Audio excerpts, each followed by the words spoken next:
Hello friends, बरायबाय Bodo Job Info official YouTube channel Grade-3, Grade-4 गोदान साख्रि सफैदों आसाम स्टेटनि प्लास ADRE रिजाल्टनि सायाव आपडेट लाबोदों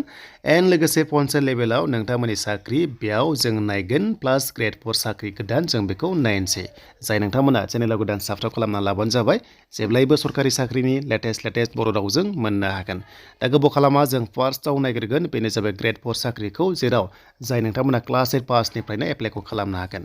दा बेनो जाबाय अफिसियेल नटिफिकेशन चिफ जुडिशियल मेजिस्ट्रेटनिफ्राय फैदों शिबसागर डिस्ट्रिक्टआव अल आसाम बेयाव एप्लाइ खालामनो हायो अके गासैबो खालामनो हायो क्राइटेरिया गोरोबनाय लोगो लोगोनो नोंथाङा एप्लाइ खालामनो हागोन नाथाय अफलाइनसो नोंथांमोना बेखौ खालामनांगोन अफिस पियन साबा दं पोस्टआ क्लास 8 पासनिफ्राय 10 पाससिमाव एलिजिबल जागोन HS पासआ मोननाय नङा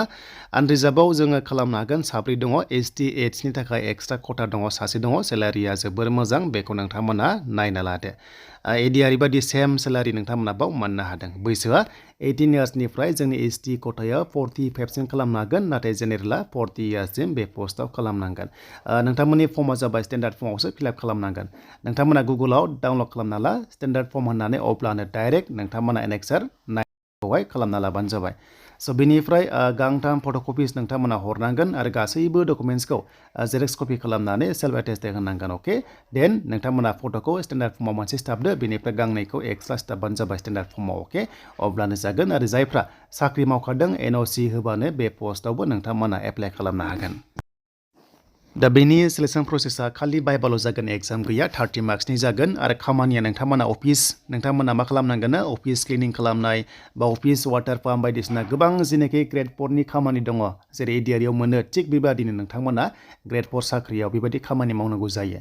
दा बोरै एप्लाइ खालामगोन होनोब्ला नैबे अफिसियेल एड्रेस दङ बेयाव नोंथांमोना सेन्ड खालामनांगोन नोंथांमोना आरो खाथिबा ड्रप बक्सआवबो डाइरेक्ट थांना हैनो हागोन लास्ट डेट 25 फेब्रुवारिसिम सोलिगोन दायो एप्लाइआ सोलिगासिनो दङ अफलाइन हरबा नोंथांमोना स्पिड पस्ट खालामनानै हरनांगोन स' दानिया बे नटिसखौ नांगौबा नोंथांमोना फैनांगोन अफिसियेल साइटआ नैबेनो डिसक्रिपसनाव दङ चेक खालामनो दाबाव आरो बेयाव फैनाय लोगो लोगो सबसे गाहायाव दङ अफिसियेल नटिफिकेशना दा बेनो बेयाव नोंथांमोना क्लिक खालामबानो डाउनलड खालामनानै लानो हागोन लास्ट डेट 25 फेब्रुवारि दायो सोलिगासिनो दङ स' दानिया पन्चायत लेभेलाव गोदान कन्ट्रेक्ट बेसिसआव नोंथांमोननि साख्रि सफैबावदों बेनो जाबाय पस्टआ डिस्ट्रिक्ट प्रग्राम मेनेजार DPM आरो लोगोसे एसिस्टेन्ट डिस्ट्रिक्ट प्रग्राम मेनेजार नोंथांमोना 15 आरो 12 मोनदों भेकेन्सिखौ दा बिनि अनलाइना जाथारसिगोन दा बावैनो स' लिंकआ एक्टिभ जाथ'वाखै एक्टिभ जागोन 17 फेब्रुवारिनिफ्राय नैबे लिंकआ दङ स' बेयाव क्राइटेरिया बेसेबां नांगौ दा बावैनो अफिसियेल नटिसआ रिलिज जासिगोन बे जाबाय मोनसे सर्ट नटिस फैग्रोबाय लिंकआव फैथारसिगोन दा बिनि लास्ट डेटआ 11 मार्चसिम थागोन लिंकआ 17 फेब्रुवारियाव नोंथांमोना माने एप्लाइ खालामनो हागोन आरो दा नेक्स्टआव भिडिअ नेदो जेब्ला क्राइटेरिया फैयो नोंथांमोना चेनेलाव मोनगोन लिंकआ बेनो दङ दा जों जोबनाय फैबाय बेनो जाबाय ADRE रिजाल्टनि बागै गोबां कमेन्ट्स खालामगासिनो दङ जे Grade-3 आरो Grade-4 रिजाल्ट माब्ला फैगोन मानो होनोबा एग्जामा जोबजोब्बाय दा नोंथांमोननि खामानिया काट अफ फैनांगौ प्लास नोंथांमोनखौ स्किल टेस्ट एबा भाइभा टेस्ट लानांगौ दा गोबां सर्सआव मोननाय बादिबा नोंथांमोनाबो मिडियाफ्राव खोनाखादों जे फेब्रुवारि लास्ट उइक फेब्रुवारियाव रिजाल्टआ फैगोन बेनो जाबाय काट अफ स' बेनिफ्राय जुदि लाथारोबा मार्चनि 10 मार्चनि सिगां थ' नोंथांमोना खोनानाय बादिबा 17 मार्चआव पन्चायत इलेक्सन खोनादों फिक्स नङा बाट 17 मार्चआव पन्चायत इलेक्सन जानायनि सिगां